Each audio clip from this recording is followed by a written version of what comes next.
So we've worked pretty hard to figure out our crop rotations, and it's far from perfect. When we began, probably made the rotations a little too complex, and just learning more about the farm and how the land lays and behaves. We've tried to group fields together that have similar soil types, similar drainage characteristics, and similar climate. Like we've got some fields on top of the hills that I know have a little bit better protection from the frost in the spring and dry out sooner.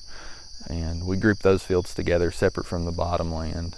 And then we plant crops that do well in those fields and kind of build rotations around what the land is and what crops do well there with a 3-year rotation. So it's not overly complex. Once we've got the rotation figured out, we don't have to rethink it. And we've sized our fields and beds that are appropriate for the size operation we have, how many customers we've got, how many wholesale contracts we've got, and then we're not trying to juggle too much or make it overly complex. In these bottom fields kind of that I've got grouped between this field and one over there is a late crop of tomatoes planted in these fields because the soil stays wetter, so it provides more moisture in the summertime. And that late crop of tomatoes would go into the fall.